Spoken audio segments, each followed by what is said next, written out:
swerte tayo at nakakita tayo na itong herbal halamang gamot na payang-payang o panapanarahan. At ito yung itsura ng kanyang bulaklak. Ano? Ito yung itsura ng kanyang dahon. Alam ba niyo nga ang maganda dito ay ito ay kinukuha yung dahon at isinasama sa paggawa ng herbal oil.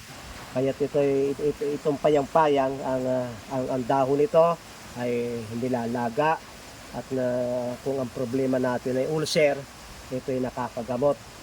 Yung ang problema natin ay mga bulate, mga uod, mga parasite, ito'y nakakatanggal.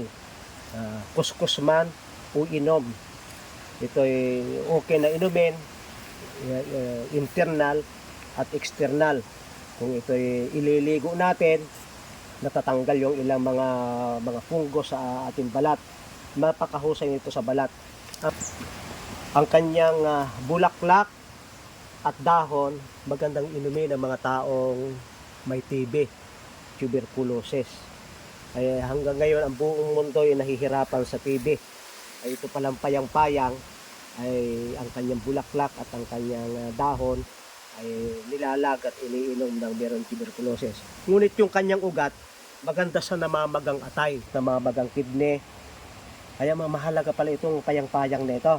Madalang na itong makita. Ito sa mga damuhan na nasisikatan ng araw, mayroon, wala na ito sa mga gubat. Yung kanyang ugat ay inyo nang alam, maganda sa namamagang liver, namamagang kidney. Magandang ibanyos na mga taong may rayuma, mga namamaga sa loob at labas ng katawan. Madaling tandaan sapagkat kapag mature na, yung dulo niya ay magiging gaya na. Gaya ng itsura ng kanyang bulaklak, kumpul-kumpol, pero hindi kagaya ng ibang bulaklak na itong colorful, siya ay medyo madilaw din lang. Nakabunot si Gimlet, oh. Napakatibay pala. Matibay nga pala ang kanyang ugat. Lalo na kapag summer, madaling magtuyo niyan. Pati ang kanyang katawan ay nagagamit sa mga yung malakas magrigla. Nilalaga itong katawan at iniinom do sa bagang natatakot na baka maubusan ng dugo, matinding magrigla, nakakakontrol ng excessive na pagregla. At ito ay pag nakuha na, may maliit siyang buto pala ang kanyang bunga. Yan ang itsura.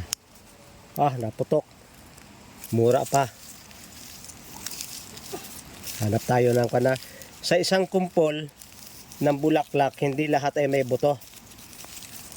Yung pala ay kaya pag kayo magtatanim nito ay pa-timing kayo na maghanap ng isang kumpol na mayroong buto. Itong itsura niya kapag yung kanyang bulaklak ay nalalanta na.